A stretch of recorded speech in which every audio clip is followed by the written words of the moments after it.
한국의 뉴스를 접한 여성이 소스라치게 놀라고 있습니다. 그 이유는 한국에 거주 중인 자신의 딸 때문인데요. 바로 자신의 딸에게 전화를 걸어보는 오늘의 주인공. 도대체 딸에게 무슨 일이 생긴 것일까요? 바로 지금 사연을 들어보겠습니다. 오늘의 사연 시작합니다. 안녕하세요.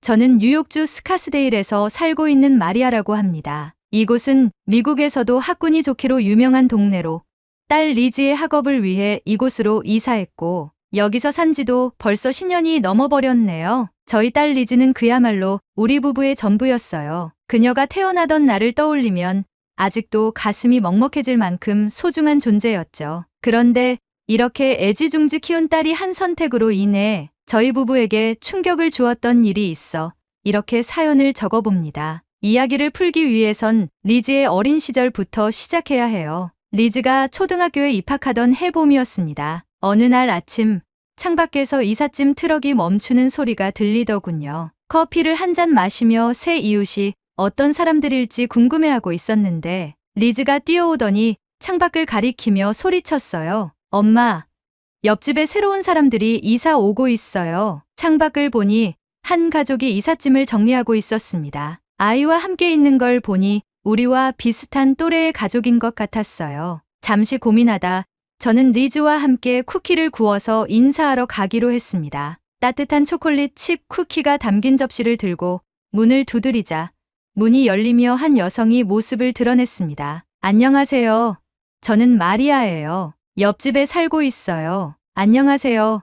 그녀는 반가운 표정으로 자신을 제시라고 소개하며 이사한 지 얼마 안 돼서 정신이 없네요. 이렇게 인사해 주셔서 정말 감사해요 라며 웃었어요. 그때 제시의 뒤에서 고개를 빼꼼 내민 한 소녀가 있었습니다. 그녀는 금발머리를 길게 늘어뜨리고 있었고 호기심 가득한 눈으로 리즈를 쳐다보고 있었어요. 저는 리즈에게 인사를 하라고 툭툭 쳤고 리즈는 수줍어하며 조심스럽게 말했어요. 안녕, 나는 리즈야. 소피아도 머뭇거리더니 밝게 웃으며 답했습니다. 안녕, 나는 소피아야. 우리 집에 강아지 있어. 너도 강아지 좋아해? 응, 강아지 좋아해. 이름이 뭐야? 저와 제시는 아이들이 금방 친해질 것 같다는 생각이 들었고 아이들의 귀여운 모습을 보며 둘은 한바구음을 지었습니다. 제시는 웃으며 말했어요. 우리 소피아가 여기 와서 친구를 사귈 수 있을까 걱정했는데 너무 고맙네요.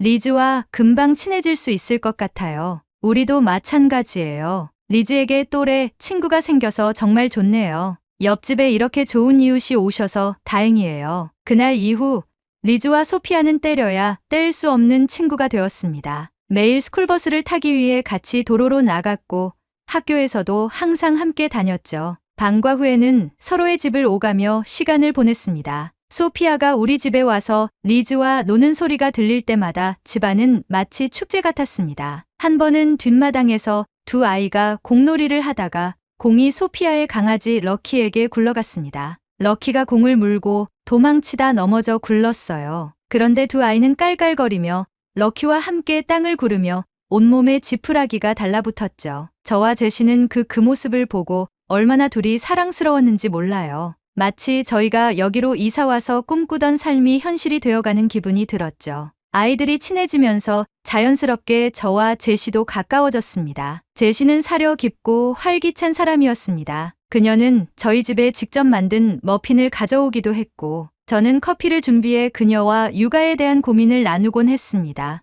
요즘 리즈가 수학 숙제를 어려워해서 걱정이에요. 제가 말하자 제시는 고개를 끄덕이며 답했습니다. 소피아도 수학을 어려워하더라고요. 이런 문제는 그룹으로 공부하면 좀 나아질지도 몰라요. 우리 한번 같이 자료 찾아볼까요? 그렇게 저와 제시는 아이의 육아를 위해 같이 정보를 공유하는 시간이 많아지며 자연스레 친해지게 되었습니다. 남편들도 금방 가까워졌어요. 남자들은 운동으로 친해지는 경우가 많죠? 저희들의 남편들은 대학 시절 농구팀에서 활동했던 경력이 있었는데 이 공통점이 두 사람을 빠르게 친구로 만들어줬죠. 한 번은 주말에 두 남편이 저녁 바베큐를 걸고 동네 농구장에서 결투를 벌인 적이 있어요. 저와 제시는 아이들을 데리고 응원하며 웃고 떠들던 기억이 생생합니다. 내가 대학 시절에 세 점 슛으로 이름을 좀 날렸어. 제시의 남편이 자신만만하게 말하자 제 남편은 웃으며 말했습니다. 너의 이름을 대학을 다니는 동안 들어본 적이 없는걸? 어디 한번 해봐. 그렇게 남편들은 농구를 하며 서로 몸을 부딪히며 친해지고 결국 농구에서 진 제 남편이 저녁을 준비하는 벌칙을 수행했죠. 저희 집 뒷마당에서 남편들은 바베큐를 구우며 도란도란 얘기를 나누었고 저와 제시는 음식들을 같이 준비하며 그리고 아이들은 잔디밭을 뛰어놀며 점점 하나의 공동체처럼 자리 잡기 시작했습니다. 소피아의 생일날은 두 가족 모두에게 가장 특별한 추억으로 남아 있어요. 제시는 뒷마당에서 생일 파티를 열었고 리즈는 제일 먼저 초대받았죠. 두 아이는 친구들을 초대해서 파티 내내 춤을 추고 노래하며 즐거워했어요. 친구들이 모두 집으로 돌아간 후 리즈와 소피아가 저희들에게 다가와서 말을 꺼냈어요. 엄마, 소피아와 베스트 프렌드를 하기로 했어요. 우린 평생 친구예요. 리즈가 너무 좋아요. 리즈랑 같이 평생 즐겁게 살래요? 저희 부부들은 리즈와 소피아가 더 사랑스러워 보였고 그렇게 두 가족은 점점 더 가까워졌습니다. 우리는 서로의 삶 속에서 중요한 존재가 되었고 이웃 이상의 가족 같은 관계로 발전했죠. 하지만 아이들이 점차 성장하면서 예상치 못한 변화가 찾아오고 있었습니다. 리즈와 소피아의 우정은 시간이 지나도 변함없었습니다. 두 아이는 고등학생이 되어서도 늘 함께였고 서로의 삶에서 없어서는 안 될 존재가 되어 있었습니다. 하지만 고등학교 2학년이 되던 해 두 아이의 관심사가 크게 달라지기 시작했습니다. 그것은 바로 한국의 대중문화 K-팝이었습니다. 리즈가 처음 K-팝을 접한 건 소피아 덕분이었습니다. 소피아는 우연히 유튜브에서 BTS의 음악 영상을 보고 매료되었고 이를 리즈와 공유했죠. 처음엔 단순히 신나는 음악이라고 생각했던 리즈도 곧 BTS의 매력에 빠져들었습니다. 어느 날 저녁 리즈는 저를 부엌으로 부르더니 태블릿을 들고 와 말했습니다. 엄마, 이거 보세요. BTS라는 그룹인데 정말 대단해요. 춤도 잘 추고 메시지가 너무 감동적이에요. 화면 속에는 젊은 남성들이 화려한 무대를 펼치며 노래하고 있었습니다. 음악은 경쾌하면서도 중독성이 있었죠. 저는 고개를 끄덕이며 대답했습니다. 정말 멋지네. 그런데 요즘 BTS를 많이 좋아하나 보네? 리즈는 활짝 웃으며 말했습니다. 네. 엄마, 이 그룹이 한국에서 얼마나 유명한지 아세요? 소피아랑 저 나중에 꼭 한국에 가서 콘서트도 보고 싶어요. 그날 이후로 리즈와 소피아는 K-팝뿐 아니라 한국의 문화 전반에 큰 관심을 가지기 시작했습니다. 두 아이는 방과 후에 함께 한국 드라마를 보고 유튜브에서 한국어 강의를 들으며 공부했습니다. 한 번은 리즈가 저녁 식사 중에 한국의 전통 음식인 불고기를 만들고 싶다고 말하기도 했어요. 엄마, 불고기라는 음식 들어보셨어요? 고기를 한국식 양념에 절여서 먹는 고기인데 엄청 맛있대요. 남편이 웃으며 대답했습니다. 불고기, 고기는 뭐든 맛있겠지. 한국의 맛을 느껴볼까? 한번 만들어 보자. 그렇게 해서 우리 가족은 주말에 소피아네와 함께 불고기를 직접 만들어 보는 시간을 가졌습니다. 두 아이는 레시피를 찾아보고 같이 한인마트로 가서 관련 재료들을 구매했죠. 양념을 준비하고 굽는 것까지 아이들이 손수해보며 즐거워했어요. 온 부엌에 달짝지근한 냄새가 진동했지만 아이들의 웃음소리는 그보다 더 강렬했죠. 하지만 아이들의 관심은 단순한 취미에 그치지 않았습니다. 리즈와 소피아는 한국을 직접 방문하고 싶어 했습니다. 소피아네 가족과 함께 저녁을 먹고 소파에 앉아 이야기를 하던 도중 리즈와 소피아가 방에서 나와 우리에게 소리치기 시작했습니다. 엄마, 아빠, 우리 한국에 여행 가는 거 어때요? BTS가 뮤직비디오를 찍었던 장소부터 한국의 정취를 느낄 수 있는 곳을 오빠들이 홍보하고 있는데 꼭 가보고 싶어요. 리즈가 설레는 목소리로 물었습니다. 소피아도 곁에서 거들며 말했죠. 맞아요. 그리고 봄날이라는 노래의 뮤직비디오에 나왔던 바다를 직접 보면 정말 멋질 것 같아요. 남편은 처음엔 반대했어요. 너희가 학교도 바쁜데 어떻게 한국까지 여행을 가겠니? 라고 했고 제시도 거들었어요. 하지만 아이들은 포기하지 않았습니다. 매일같이 한국 노래를 부르고 BTS의 이야기를 꺼내며 설득했어요. 한국이라는 단어가 들어간 노래가 정말 있는 줄 알 정도로 리즈와 소피는 음료를 입혀 한국에 가고 싶은 마음을 담은 노래를 부르기 시작했습니다. 저는 아이들이 원하는 여행이고 어린 시절 추억이니만큼 남편을 설득하고 제 시내와 상해 끝에 가족 동반으로 한국 여행을 가기로 결정했습니다. 우리 두 가족은 처음으로 함께 해외여행을 준비하며 들뜬 마음으로 계획을 세웠습니다. 리즈와 소피아는 여행 일정을 손수 짜기 시작했습니다. 엄마, 우리가 경복궁 같은 전통 건축물도 보고 싶어요. 여기도 BTS가 춤을 췄고요. 그리고 한옥마을도 가야 해요. 뮤직비디오에 나왔던 장면이 정말 아름다웠거든요. 여행 준비 과정은 생각보다 즐거웠습니다. 두 아이는 BTS와 관련된 장소들을 방문하고 싶어 했고, 제시와 저는 한국의 전통적인 장소와 현대적인 매력을 모두 경험해보고 싶었어요. 남편들은 주로 한국 음식과 술에 대한 기대감을 이야기했죠. 한국에는 막걸리라는 전통술이 있다는데 그거 한번 마셔봐야겠어. 제시의 남편이 말하자 저희 남편도 고개를 끄덕였습니다. 그래. 그리고 길거리 음식이 엄청 맛있대. 우리 그것도 꼭 먹어보자고. 드디어 한국 여행의 날이 다가왔습니다. 인천공항에 도착하자마자 모두가 감탄을 금치 못했습니다. 넓고 깨끗한 공항 시설과 효율적인 절차는 시작부터 우리를 놀라게 했죠. 한국의 공항이 정말 대단하구나. 제시가 말하자 남편이 덧붙였습니다. 미국 공항과는 완전히 다른 매력이 있어. 얼마나 정돈되어 있는지 봐. 저도 공항의 깔끔하고 세련된 디자인에 놀랐고 수많은 이용객들이 이용하고 있는 것을 보며 한국의 문화적 인기가 대단하다는 생각을 하게 되었습니다. 우리의 첫 일정은 경복궁이었어요. 한복을 빌려 입고 사진을 찍으며 전통적인 한국 문화를 체험할 수 있었어요. 두 아이는 경복궁의 웅장함에 감탄하며 사진을 찍었고 저와 제시는 한국의 역사와 문화를 새롭게 배우는 기분이 들었습니다. 그날 저녁 우리는 소피아가 추천한 전통시장에서 한식을 먹으며 한국의 맛을 경험했습니다. 남편들은 삼겹살과 소주라는 것을 먹어보았고 제시와 저는 해물파전이라는 것과 떡볶이라는 것을 맛보며 한국의 음식을 즐겼습니다. 리즈와 소피아는 달고나라는 한국식 사탕을 구매하기 위해 자신들이 공부한 한국어를 써보며 가게 주인들과 대화를 시도했죠. 안녕하세요. 이거 얼마예요? 리즈가 서툰 발음으로 묻자 가게 주인은 웃으며 대답했습니다. 한국어 정말 잘하는구나 얘야.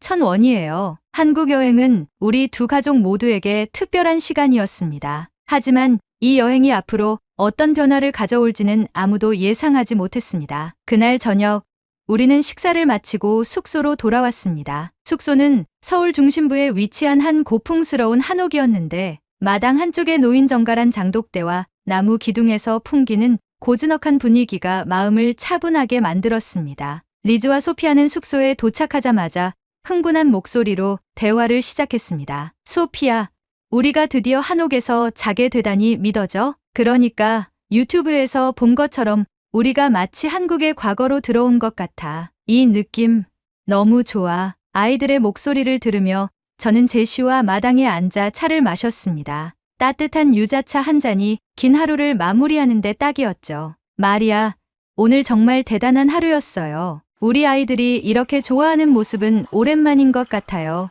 제시가 말했습니다. 저도 그래요. 리즈가 이렇게 행복해하는 모습을 보니 오길 잘했다는 생각이 들어요. 제가 답했습니다. 다음 날 아침 우리는 BTS가 뮤직비디오를 촬영했던 강원도 주문진 향후 해변을 방문했습니다. 미국과는 다른 한국의 바다가 우리를 맞이하였고 탁 트인 해변을 바라보고 있으니 마음이 한결 편안해졌습니다. 리즈와 소피아는 카메라를 들고 뮤직비디오에 나왔던 버스 정류장을 구석구석 사진으로 담으며 감탄을 연발했습니다. 엄마, 여기가 진짜 BTS가 뮤직비디오를 찍었던 곳이라니 믿어지지 않아요. 나중에 사진을 편집해서 SNS에 올리면 친구들이 정말 부러워하겠지.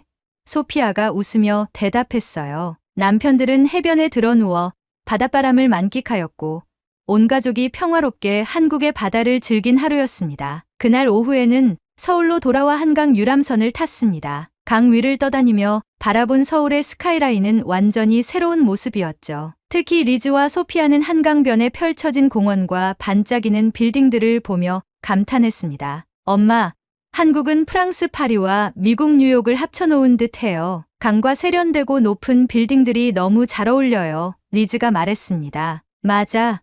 한국 사람들은 좋겠다. 이런 곳에서 매일매일 살고 있는 거잖아. 소피아가 덧붙였어요. 저녁이 되자 저와 제시는 남편들에게 자유시간을 줬습니다. 남편들은 꼭 가야 한다던 전통 술집을 방문해보고 싶어 했고 우리는 그러라고 했습니다. 저와 제시 그리고 아이들은 숙소 근처의 전통 찻집에서 차를 마시며 하루를 마무리했습니다. 찻집은 조용하고 아늑한 분위기로 가득 차 있었고 향긋한 국화차는 모든 피로를 녹여주는 듯했습니다. 마리아, 이렇게 차분한 시간을 가진 게 얼마만인지 모르겠어요. 제시가 말했습니다. 저도 그래요. 여행은 보통 바쁘고 정신없기 마련인데 여기는 시간이 천천히 가는 느낌이에요. 그 순간 리즈가 입을 열었습니다. 엄마, 나 한국에서 살고 싶어요. 그 말에 저는 깜짝 놀랐습니다. 리즈, 그게 무슨 말이야? 여기 사람들은 정말 열심히 사는 것 같아요. 길거리에서 봤던 학생들도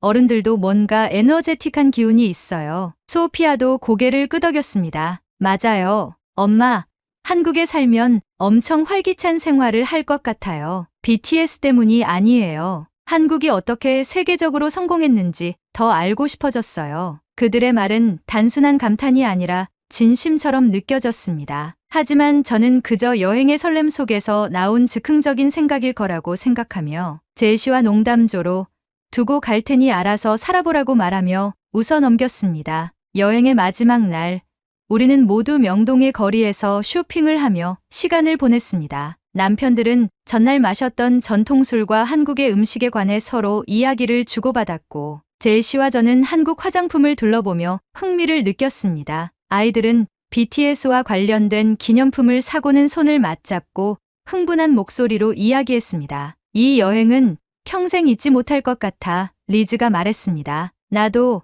이 모든 걸 빨리 학교 친구들에게 자랑하고 싶어. 소피아가 대답했죠. 그렇게 우리 두 가족의 한국 여행은 마무리되었습니다. 모두가 만족스러운 얼굴로 비행기에 올랐지만 리즈와 소피아는 계속 비행기 창문 밖을 바라보았습니다. 저는 아이들을 보며 한국에서 살고 싶다고 말한 그때를 떠올리며 진심으로 한국에서의 삶을 꿈꾸고 있는 건 아닐까 하는 생각이 들었습니다. 그리고 그 예감은 곧 현실이 되어 우리 가족에게 예상치 못한 변화를 몰고 오게 되었습니다. 한국 여행 후 우리 가족은 다시 평범한 일상으로 돌아왔습니다. 하지만 딸 리즈와 옆집 소피아는 전혀 평범해 보이지 않았습니다. 여행 후에도 두 아이는 매일같이 한국어를 공부하고 BTS와 한국 문화를 탐구하며 시간을 보냈어요. 처음에는 여행 후유증일 거라 생각했습니다. 낯선 곳에서 받은 감동이 시간이 지나면 자연스럽게 사라질 것이라 믿었죠. 하지만 시간이 갈수록 두 아이의 열정은 점점 더 깊어졌습니다. 리즈는 학교 수업을 마치면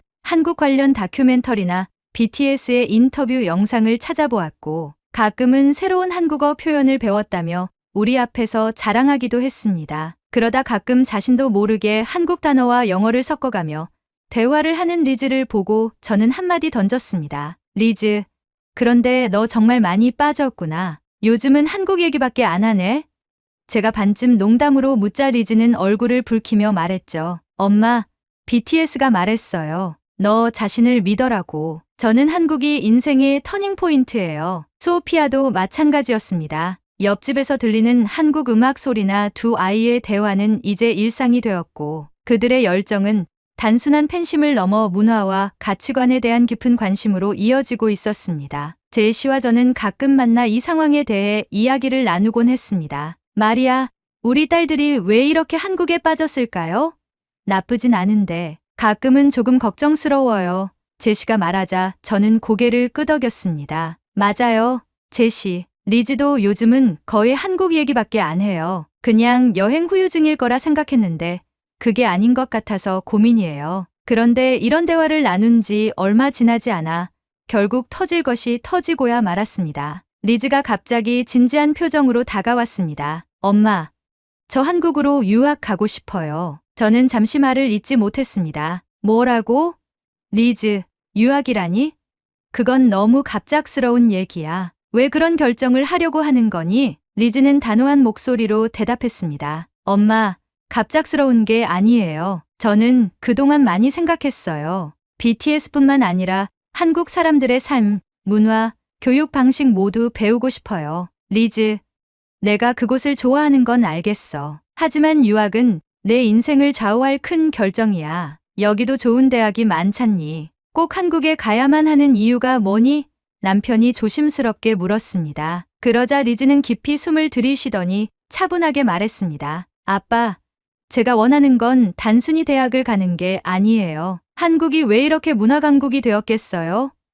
분명 숨은 이유가 있을 거예요. 한국이 작은 나라임에도 불구하고 선진국의 반열에 오른 건 이들이 특별하기 때문이에요. 저는 그것을 탐구하고 발전시켜서 제 삶을 살아가 보고 싶어요. 그 말에 남편과 저는 더 이상 쉽게 반박할 수 없었습니다. 리즈의 눈에는 확신이 가득했고 그동안 그녀가 이 결정을 얼마나 진지하게 고민했는지 느낄 수 있었죠. 하지만 여전히 걱정은 쉽게 사라지지 않았습니다. 그날 저녁, 제시는 저에게 전화를 걸었습니다. 마리아, 소피아도 똑같은 이야기를 했어요. 한국으로 유학을 가겠다고요. 뭐라고요? 리즈도 방금 그 얘기를 했어요. 제시, 이거 정말 어떻게 해야 할까요? 저도 모르겠어요. 한편으로는 아이들이 이렇게 진지하게 생각하는 걸 무시할 수는 없는데 유학이라는 게 너무 큰 결정 같아서요. 두 아이는 부모들의 반대에도 굴하지 않았습니다. 오히려 더욱 구체적인 계획을 세우기 시작했죠. 유학에 필요한 조건, 한국 대학의 프로그램, 심지어 장학금 정보까지 스스로 찾아보며 준비하고 있었습니다. 하루는 리즈가 두꺼운 파일을 들고 와 말했습니다. 엄마, 아빠, 여기 보세요. 제가 조사한 자료예요. 한국은 외국인 학생들을 위한 프로그램이 잘 되어 있어요. 영어 강의도 많고 제가 관심 있는 과도 여기에 다 있어요. 그녀가 보여준 자료에는 한국 대학의 전공 프로그램과 입학 절차, 외국 학생들을 위한 지원 서비스까지 정리되어 있었습니다. 리즈의 표정은 단호했습니다. 엄마, 저 스스로를 믿어보려고요. BTS가 말했잖아요. 스스로를 사랑하라고. 저는 제가 하고 싶은 일을 해보고 싶어요. 남편과 저는 그놈의 BTS라고 말하며 궁시렁거리다가도 이 문제를 심각하게 고민했어요. 그러다 결국 제시 부부와 상의 끝에 두 딸의 결정을 받아들이기로 했습니다. 리즈와 소피아는 우리 가족과 제시 가족의 전폭적인 지원 속에서 한국 유학 준비를 시작했고 결국 한국의 유명 대학에 합격했습니다. 한국으로 떠나는 날 공항에서의 작별은 유난히 길었습니다. 엄마, 걱정하지 마세요. 저희 둘이 함께라면 잘할 수 있어요. 리즈가 밝게 말했지만 저는 눈물이 자꾸만 나왔습니다. 리즈, 엄마는 내가 너무 멀리 가는 게 걱정돼. 보고 싶을 거야. 제가 말하자 리즈는 제 손을 꼭 잡으며 대답했습니다. 엄마, 저도 엄마가 보고 싶을 거예요. 하지만 제가 이곳에서 정말 멋진 걸 배워올 테니까 믿어주세요. 그렇게 두 아이는 새로운 여정을 시작했습니다. 우리는 그들의 꿈을 응원하며 멀리서 지켜보기로 했죠. 하지만 그 후 몇 년, 다시 한번 우리 가족에게 충격적인 일이 찾아왔습니다. 리즈와 소피아가 한국으로 유학을 떠난 지 몇 년이 흘렀습니다. 그동안 우리는 두 아이와 떨어져 지내는데 익숙해지려 노력했습니다. 리즈는 한국에서의 생활에 점점 더 적응해갔고 그녀의 목소리에서는 항상 설렘이 느껴졌습니다. 엄마, 여기 사람들은 정말 열심히 살아요. 거리에서 만나는 사람들, 학교에서 만난 친구들 모두 에너지가 넘치고 엄청 매너가 있어요. 저와 소피아도 그런 모습들을 보면서 많이 배우고 있어요. 처음엔 리즈가 낯선 환경에서 고생하지 않을까 걱정했지만 그녀의 목소리에서 자신감과 행복이 느껴질 때마다 안심이 되었습니다. 소피아라는 친구가 함께 있어 든든했죠. 리즈는 한국어도 꽤 능숙해졌고 자신의 전공인 문화 콘텐츠 학문에서 두각을 나타내고 있었습니다. 한 번은 한국의 대학에서 개최한 프로젝트 경진대회에 참여해 수상을 했다는 소식을 전해왔습니다. 엄마, 제가 만든 콘텐츠가 상을 받았어요. 한국 전통문화를 현대적으로 재해석한 프로젝트였는데 심사위원들이 정말 좋아했어요. 그 소식을 들었을 때 저는 리즈가 자랑스러웠습니다. 리즈가 행복해하는 모습을 보니 저도 덩달아 행복해지기 시작했죠. 하지만 그런 긍정적인 소식에도 불구하고 한국에서의 유학 생활이 끝날 무렵 리즈는 저희에게 폭탄 발언을 하게 되었습니다. 엄마, 저 졸업 후에 미국으로 돌아가지 않으려고요. 한국에서 공부를 더 하고 여기서 제 커리어를 시작해보고 싶어요. 저는 잠시 말을 잇지 못했습니다. 리즈의 목소리는 평소처럼 확신에 차 있었지만 저에게는 그 말이 너무나도 갑작스럽게 들렸습니다. 리즈, 그게 무슨 말이야? 미국으로 돌아와야지. 내가 여기에서 쌓은 걸 바탕으로 이제 내 나라에서 내 커리어를 시작해야 하는 거 아니야? 엄마, 저도 미국을 사랑하지만 한국에서 더 많은 가능성을 볼 수 있어요. 여기에서 제 꿈을 키우고 싶어요. 그리고 제가 좋아하는 일을 하기에 여기가 가장 좋은 환경이에요. 그녀의 말은 단호했습니다. 하지만 저는 그녀가 너무 멀리 떨어져 있다는 생각에 마음이 무거워졌습니다. 남편과 저는 이 문제에 대해 심각하게 논의했습니다. 리즈가 정말 그곳에서 남고 싶다면 우리가 말릴 수 있을까? 남편이 물었습니다. 그렇다고 그냥 받아들일 수 있을까? 우리는 리즈를 위해 많은 걸 희생했는데 너무 멀리 있어야 한다니. 제가 답하자 남편은 잠시 침묵했습니다. 리즈와 소피아가 한국에서 머물겠다는 결정을 내리자 옆집의 제시와 제시의 남편 역시 같은 고민에 빠졌습니다. 우리 두 가족은 대책회의를 하기 시작했고 제시와 저의 주장으로 결국 리즈와 소피아를 만나 결판을 짓기 위해 한국으로 가기로 했습니다. 딸들이 선택한 삶을 직접 보고 이해할 수 있을지 경험해보고 판단하자는 결론을 내렸기 때문이었죠. 한국에 도착하자마자 우리는 리즈와 소피아가 살고 있는 자취방을 방문했습니다. 그들은 우리를 위해 정성껏 준비한 식사를 대접하며 우리를 환대해 주었습니다. 그리고 식사를 마친 후 리즈와 소피아는 자신들의 삶의 목표와 계획을 보여줬습니다. 리즈는 자신이 참여 중인 스타트업 프로젝트와 한국에서 만난 친구들, 그리고 지금의 목표에 대해 이야기했습니다. 엄마, 저와 소피아가 지금 일하는 팀은 한국 전통 문화를 현대적으로 재해석하는 콘텐츠를 만드는 스타트업이에요. 제 전공과 완벽하게 맞아떨어지고 매일매일 새로운 도전을 하고 있어요. 소피아는 리즈의 옆에서 말없이 고개를 끄덕였고 저와 남편, 그리고 제시와 그녀의 남편은 말없이 침묵했습니다. 그러다 결국 제 남편 역시 믿기지 않는다는 표정을 지으며 고개를 저으며 말을 꺼내기 시작했습니다. 리즈, 아빠는 그럼에도 미국으로 돌아가야 한다고 생각한다. 우리가 너를 위해 얼마나 많은 걸 포기하고 스카스데일로 이사를 했는데 엄마와 아빠는 너를 위해 모든 것을 투자했어. 이런 일들은 미국에서도 다루는 일들이고 미국으로 돌아가 부모님과 함께 너의 미래를 그려볼 순 없겠니? 남편의 목소리에는 혼란과 서운함이 가득했습니다. 제시도 고개를 끄덕이며 덧붙였습니다. 소피아, 내가 미국에서 안정된 삶을 사는 모습을 보기 위해 우리가 얼마나 노력했는지 알잖니. 너를 위해 최고의 환경을 만들고 싶었고 내가 그 혜택을 누리며 성공하기를 바랐어.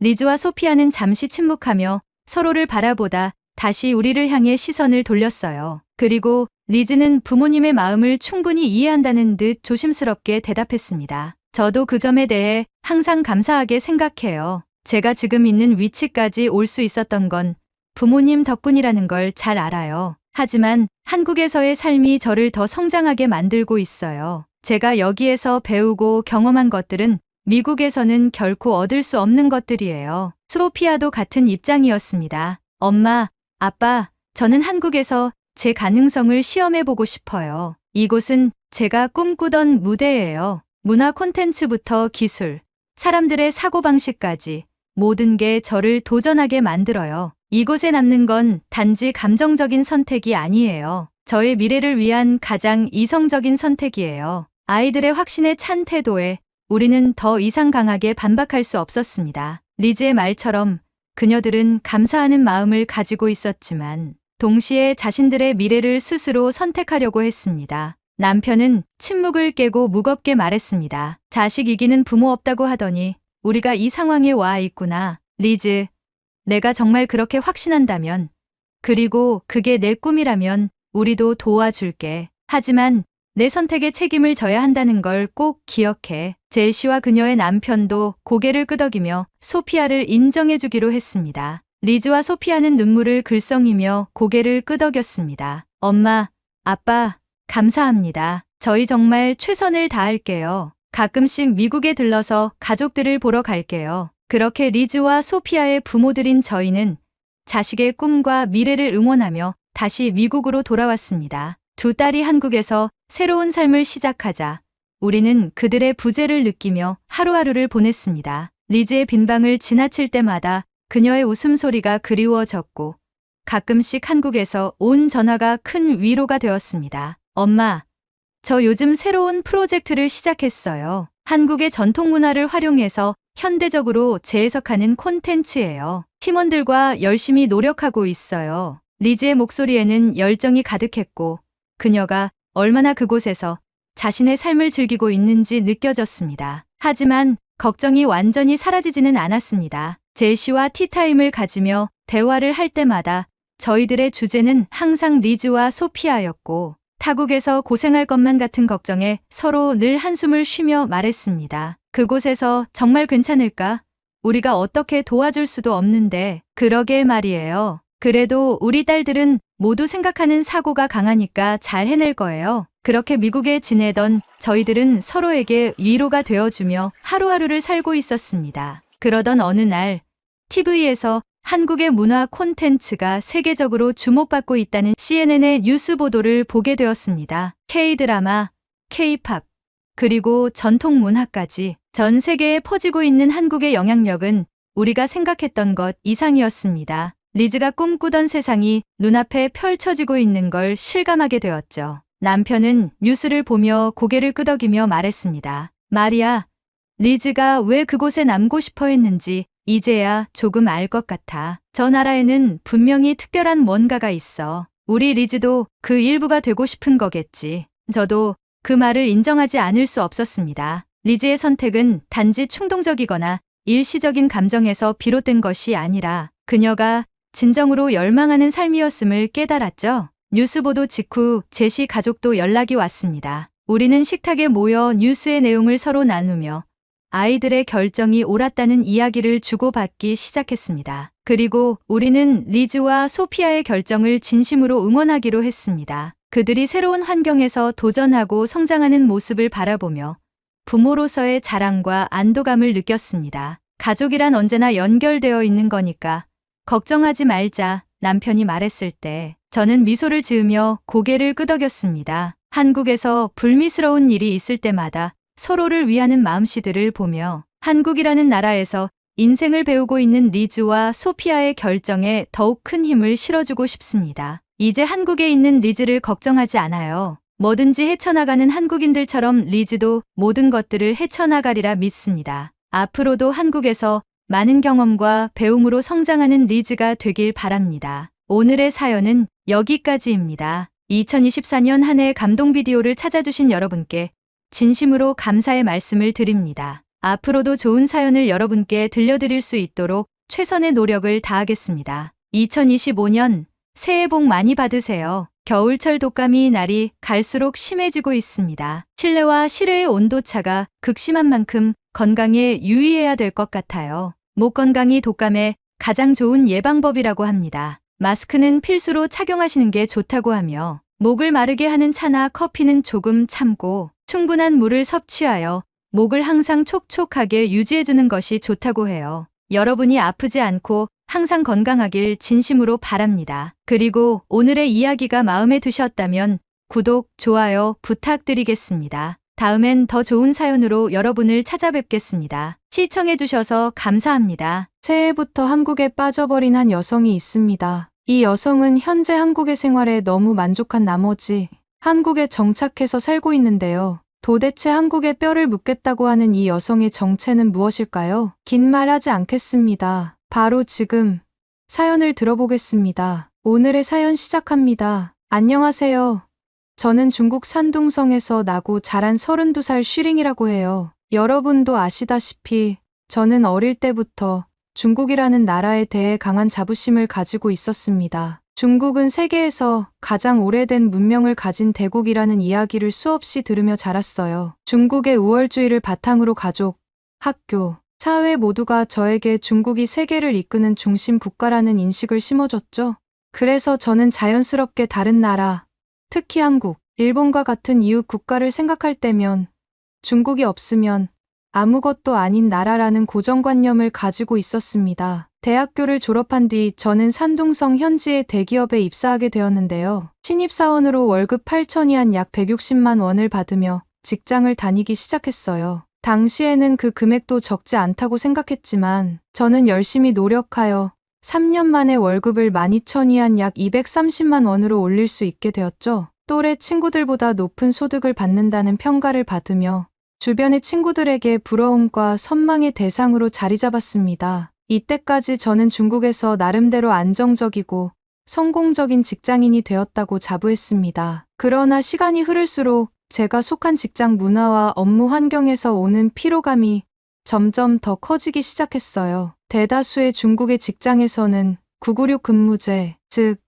오전 9시부터 밤 9시까지 주 6일 동안 근무하는 근무제도가 표준처럼 여겨졌고 저희 회사도 예외는 아니었습니다. 상사 중심의 수직적 조직 문화에서 상사에게 의견을 제시하면 건방지다는 평가가 돌아오기 마련이었고 회의는 일방적인 지시로만 이루어졌어요. 직원들끼리도 자유로운 소통은 거의 불가능했고 상부에서 내려온 지시를 이행하는 시스템으로 직장이 돌아갔죠. 더욱이 야근은 매우 일상적이었고 워라밸은 기대조차 할 수 없는 회사 구조였습니다. 복지 제도는 매우 제한적이었으며 회사는 직원들에게 개인 발전보다는 회사에 대한 충성이 곧 자신과 기업, 그리고 중국의 위상을 드높이는 일이라고 강조했습니다. 그럼에도 저는 이러한 삶이 당연하다고 생각했습니다. 중국에서 자라면서 익숙해진 환경이었으니까요. 그리고 무엇보다 저는 중국이 세계에서 가장 강력한 국가라는 믿음을 가지고 있었기 때문에 중국에서 일하면서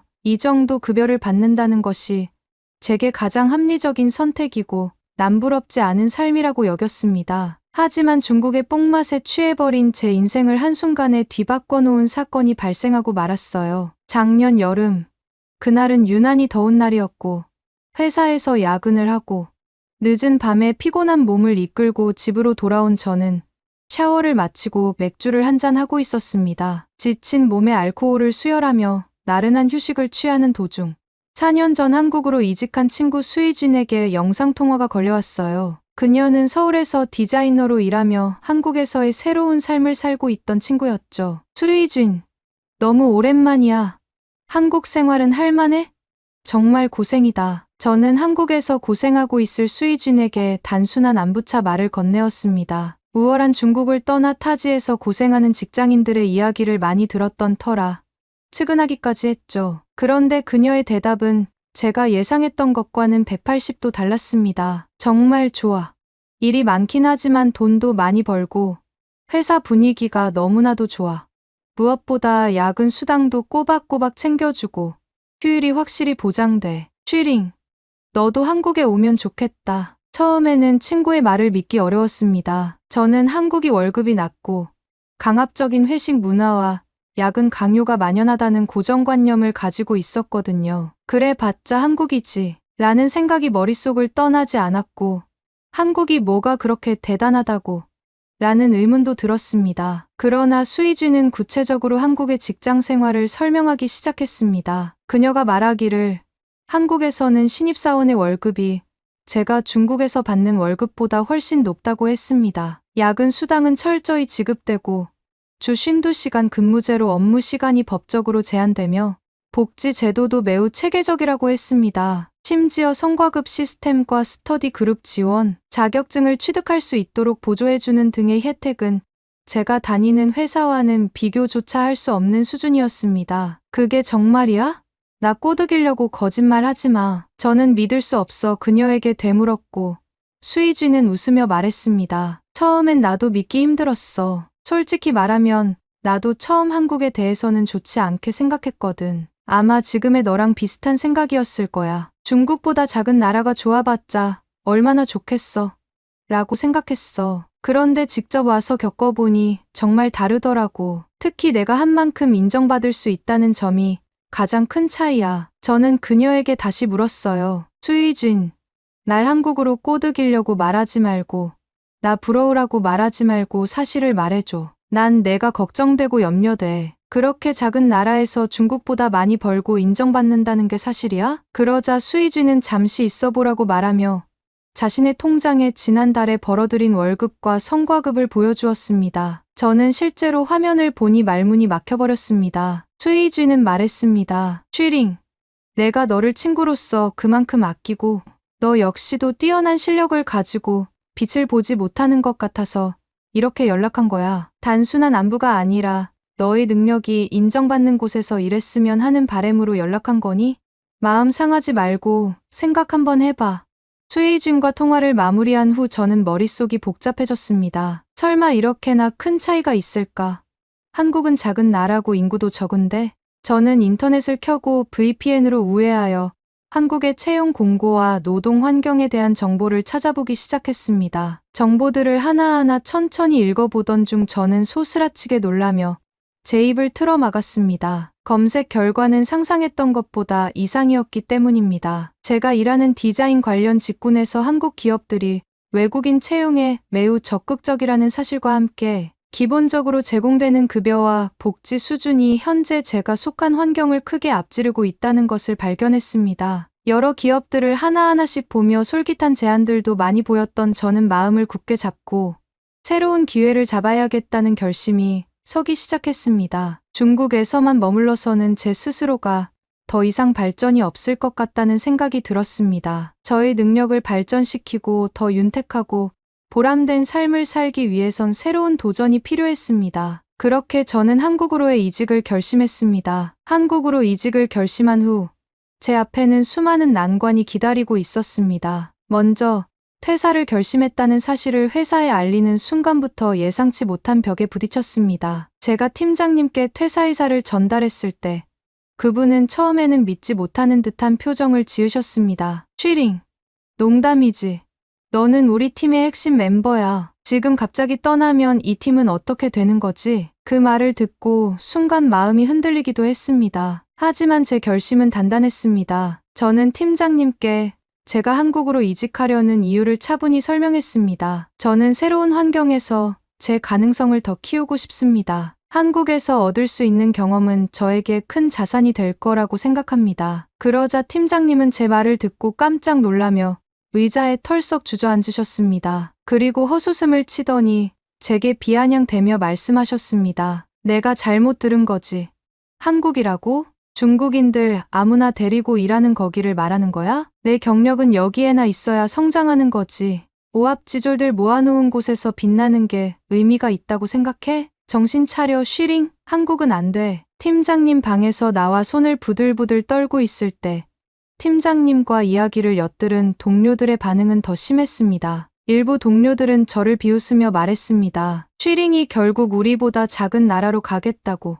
거기서는 손 하나 까딱하면 한국인들이 박수 쳐주는 곳이야. 쉽게 일하려고 가는 거라면 가봐. 얼마나 잘 살 수 있을지 두고 볼게. 저는 이런 회사를 다니고 있다는 것이 몹시 싫었습니다. 썩어 빠진 뇌를 가지고 우물 안에 갇혀서 버둥버둥대는 팀원들을 보며 혐오감까지 들기 시작했어요. 저는 바로 사직서를 쓰고 팀장님 방에 다시 가서 냉정한 어조로 퇴사를 하겠다고 못을 박았습니다. 그 이후 회사에서 저를 바라보는 분위기가 더욱 나빠졌습니다. 심지어 퇴사 전 업무에서 작은 실수를 했을 때 어떤 동료는 비아냥거리며 한국에서 손 하나 까딱하는 것처럼 일 처리하는 거야? 벌써 집중력을 잃었나 보네. 라고 말하기도 했습니다. 저는 온갖 수모를 겪으며 퇴사일이 다가올 때까지 맡은 바 임무는 다해야 한다고 생각했고 묵묵히 제가 맡은 업무를 진행했습니다. 하지만 회사에서의 압박보다 더 심한 압박이 다가왔습니다. 바로 가족과의 대화였습니다. 부모님께 한국으로 이직하려 한다고 말씀드리자 어머니는 눈물을 보이며 이렇게 말하셨습니다. 우리가 널 키운 보람이 이거니? 왜 한국에서 일하려고 하니? 중국에서도 너의 위치면 엄청 잘 살고 있는 위치인데 굳이 모험을 해야 할 이유가 있니? 아버지도 무겁게 한숨을 쉬며 말씀하셨습니다. 한국이 중국을 질투한다는 것은 아니. 중국이 자신들보다 우월하니 그것을 시기 질투해서 온갖 나쁜 짓은 다 한다고 하더라. 너는 중국에서 안정적으로 살아가는 게 얼마나 큰 축복인지 모르는구나. 저는 회사와 가족에게 이 모든 반대와 수모를 마주하면서도 스스로에게 끊임없이 물었습니다. 내 선택이 정말 옳은 걸까?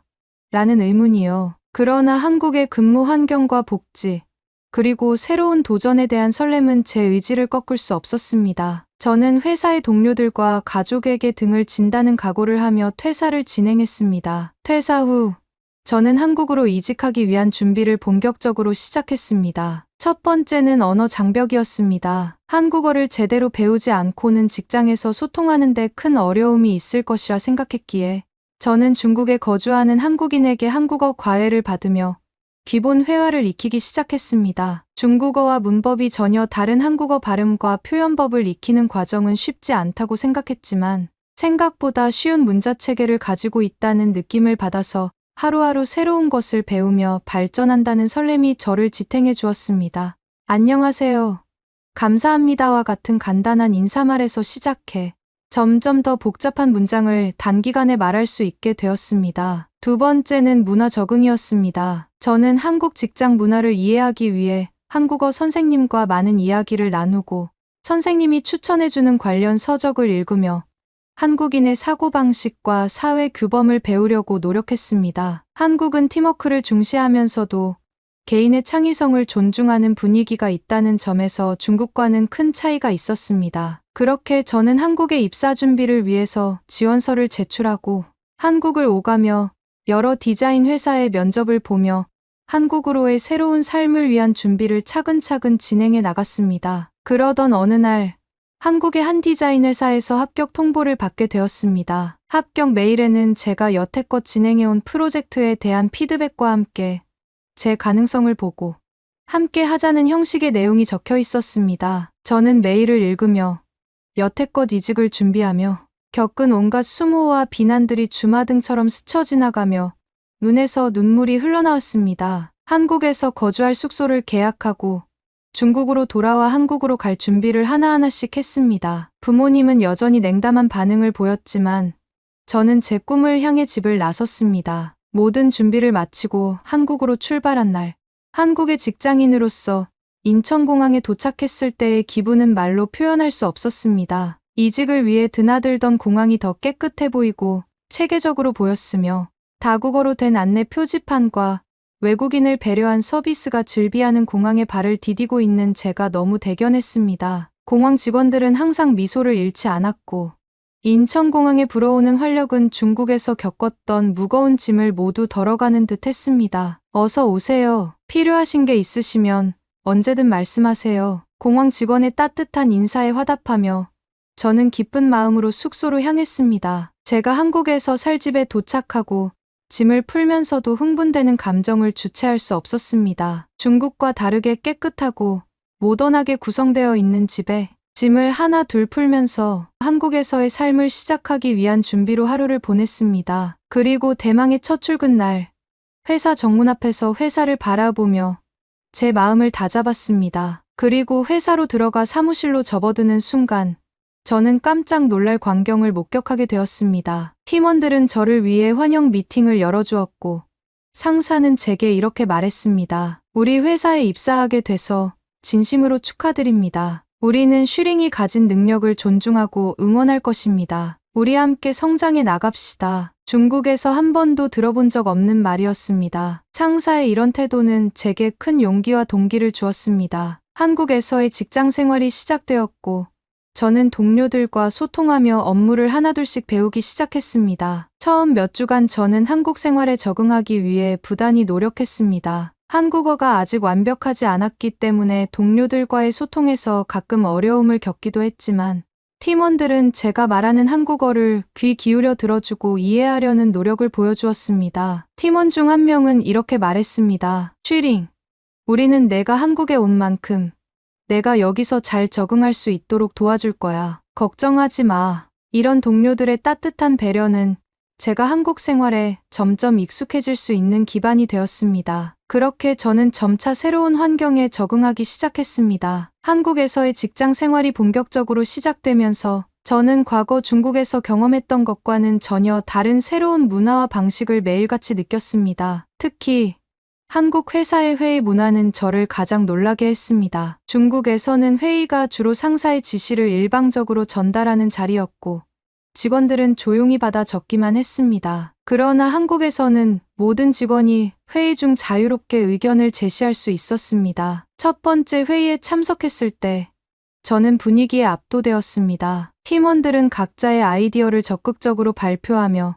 서로의 의견을 경청하고 논의하는 모습을 보였습니다. 쉬링 씨, 이 부분에 대한 의견이 있으신가요? 갑작스러운 질문에 당황했지만 저는 용기를 내어 간단한 아이디어를 제시했습니다. 놀랍게도 팀원들은 제 말을 진지하게 받아들였고 그 아이디어가 실제 프로젝트에 반영되었습니다. 좋은 아이디어네요. 이 방향으로 추가적으로 논의해 볼게요. 팀장이 미소를 지으며 제 의견을 칭찬했을 때 저는 큰 자신감을 얻었습니다. 중국에서는 상사 앞에서 말을 꺼내기조차 조심스러웠던 저에게 이런 수평적인 소통 문화는 새로운 세계를 경험하는 듯한 충격이었습니다. 그렇게 한국에서의 회사 생활에 적응을 하고 있을 무렵 저는 휴대폰 화면을 보고 뒤로 나자빠져버릴 정도로 충격적인 일이 발생했습니다. 바로 첫 월급이었죠. 한국에서의 한 달을 마무리하고 첫 월급 정산을 받았을 때가 아직도 생생합니다. 세금 제외 후 약 400만 원, 중국 돈으로 환산하면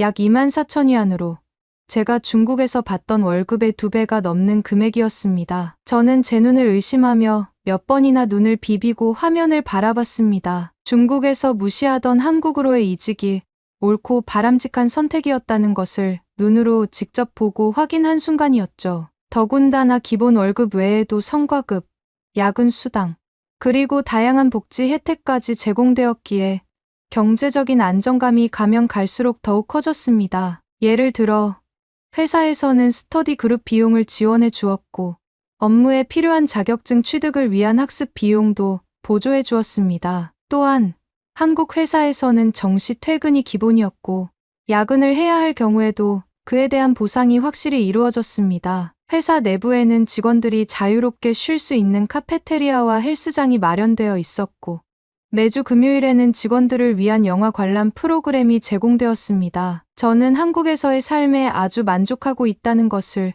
중국에 있는 사람들에게 보란듯이 자랑하고 싶었습니다. SNS에는 한국에서의 생활에 만족하는 사진과 동영상을 업로드하였고 부모님에게는 용돈을 보내드리며 한국으로의 이직이 틀리지 않았다는 것을 증명했습니다. 부모님은 제가 사는 삶에 만족하는 모습을 보시곤 자신들의 생각이 틀렸다는 것을 인정하고 저를 응원해주기 시작했습니다. 저는 그렇게 한국에서의 생활에 점차 물들어가고 있었습니다. 특히 첫 번째 프로젝트는 글로벌 클라이언트를 위한 UI/UX 디자인 작업이었습니다. 팀원들과 협력하며 다양한 의견을 교환했고 제가 제안한 색상 팔레트와 인터페이스 구조는 클라이언트에게 큰 호평을 받았죠. 쉬링, 어떻게 이런 디자인을 할 수가 있죠? 정말 훌륭한 제안이에요. 이런 피드백은 제게 직업적 성취감을 주었고 한국에서의 선택이 옳았음을 확신하게 만들었습니다. 한편 업무 외에도 한국의 직장 문화는 저를 감동시켰습니다. 그중 가장 대표적인 예로 팀원들과의 회식 자리였습니다. 팀원들과의 회식 자리에서는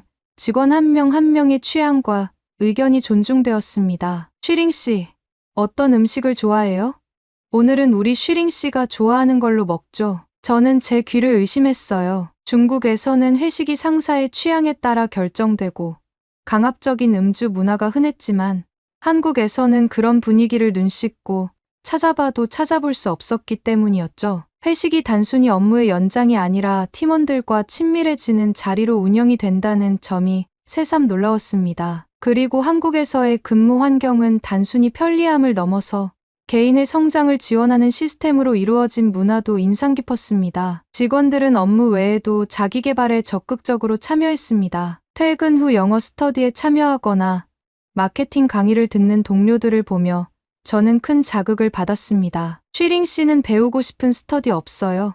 새로운 것을 배우는 건 항상 유익하잖아요. 동료의 제안에 저는 몇몇 스터디에 참여하기 시작했고 동료들과 친밀해지며 자기 개발을 하다 보니 회사 생활과 제 능력 향상에 더 큰 도움이 되었습니다. 이런 모든 경험들은 제가 중국에서 가졌던 한국에 대한 고정관념을 완전히 뒤집어 놓았습니다. 중국에서는 한국은 중국의 경제에 의존하는 작은 나라라는 인식이 강합니다. 또한 한국 직장인들은 낮은 월급과 빚더미 속에서 살아간다는 잘못된 편견도 가지고 있죠. 하지만 실제로 한국에서 경험한 직장 생활은 그와 정반대였습니다. 한국 직장인들은 경제적으로 여유로운 삶을 누리고 있었고, 그들의 세련된 모습은 저를 매번 놀라게 했습니다. 회식 자리에서 동료들이 명품 의류를 입고 고가의 시계를 차고 있는 모습은 저에게 문화적 충격이었습니다. 한국 직장인들은 정말 멋지게 살고 있구나. 이제는 한국이 단순히 경제적으로 발전한 나라를 넘어 삶의 질을 높이는 데 있어서도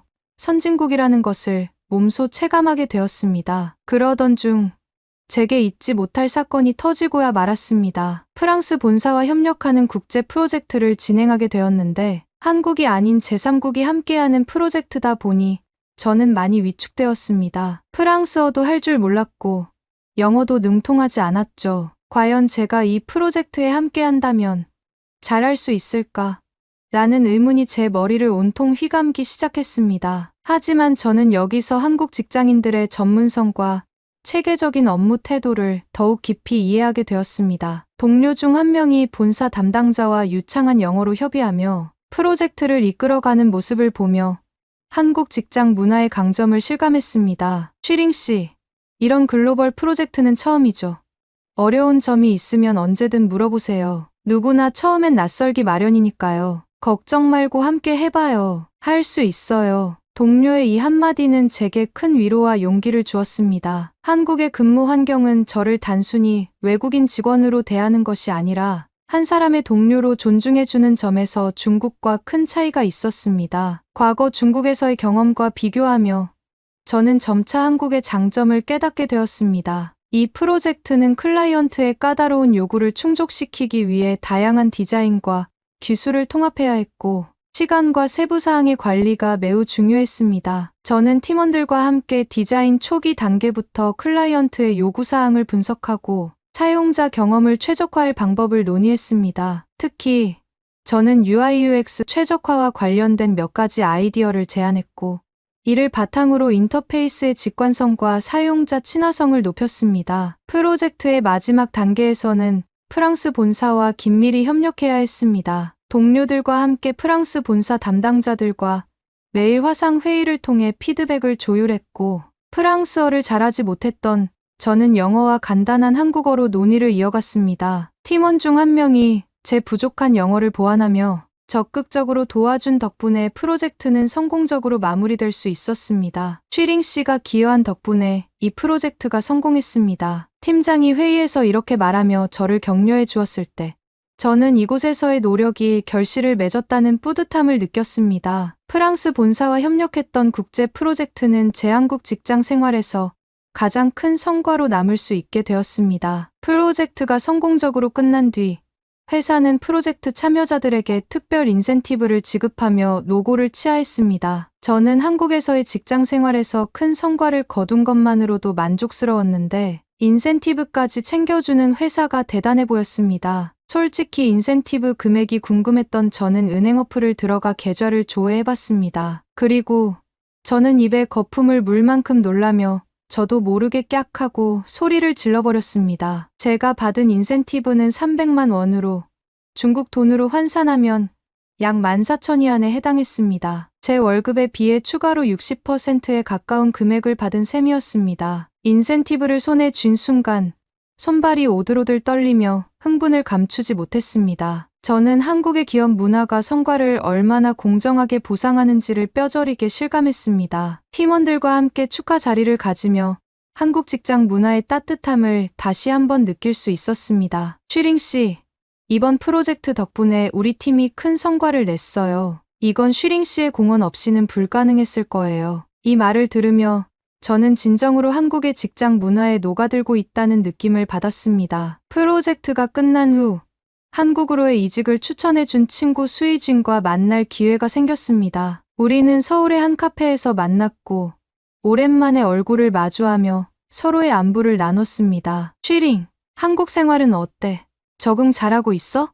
저는 미소를 지으며 답했습니다. 내 덕분에 정말 잘 지내고 있어. 이곳 직장 문화는 정말 놀라워.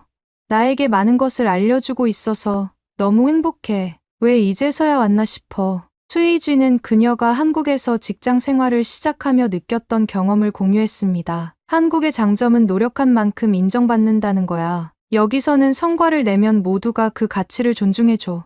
그리고 제일 마음에 드는 건 워라밸. 휴식과 일은 밸런스가 맞아야 효율이 오른다는 것을 한국은 아는 거지. 저는 고개를 끄덕이며 동의했습니다. 한국에서의 직장 생활은 단순히 경제적 안정감을 넘어서 개인의 성장과 만족감을 동시에 가져다주는 환경이었습니다. 그러던 그때 수희준이 웃으며 제게 말했습니다. 사실 나는 한국에서 더 자연스럽게 생활하기 위해 윤수진이라는 이름을 사용하고 있어. 이 이름은 내 본명을 한국식으로 바꾼 거야. 이름을 바꾸고 나니 더 이곳에 어울리는 느낌이 들더라. 그녀의 이야기를 들으며 저는 한국에서의 생활을 더 깊이 받아들이고 싶다는 생각이 들었습니다. 그래서 저도 제 본명을 한국식으로 바꾼 예명을 지어보기로 했습니다. 뭐가 좋을지 고민을 하다가 제 이름 쉬링을 바탕으로 이수린이라는 이름을 선택했습니다. 윤수진.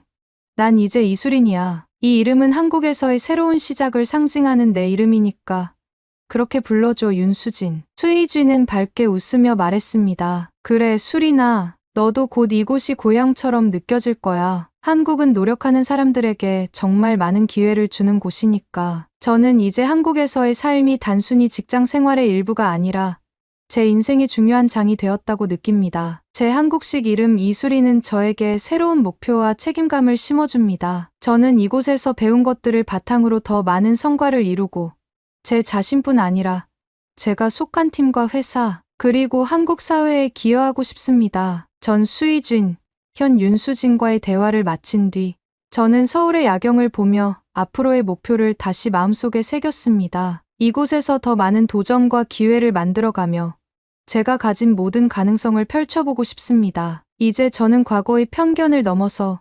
한국에서의 삶에 완전히 만족하며 살아가고 있습니다. 한국은 저에게 새로운 시작을 선물한 나라입니다. 그리고 이곳에서의 경험은 앞으로도 저를 성장시키는 가장 큰 자산으로 남을 것입니다. 오늘의 사연은 여기까지입니다. 2024년 한 해 감동 비디오를 찾아주신 여러분께 진심으로 감사의 말씀을 드립니다. 앞으로도 좋은 사연을 여러분께 들려드릴 수 있도록 최선의 노력을 다하겠습니다. 2025년 새해 복 많이 받으세요. 겨울철 독감이 날이 갈수록 심해지고 있습니다. 실내와 실외의 온도차가 극심한 만큼 건강에 유의해야 될 것 같아요. 목 건강이 독감의 가장 좋은 예방법이라고 합니다. 마스크는 필수로 착용하시는 게 좋다고 하며 목을 마르게 하는 차나 커피는 조금 참고 충분한 물을 섭취하여 목을 항상 촉촉하게 유지해주는 것이 좋다고 해요. 여러분이 아프지 않고 항상 건강하길 진심으로 바랍니다. 그리고 오늘의 이야기가 마음에 드셨다면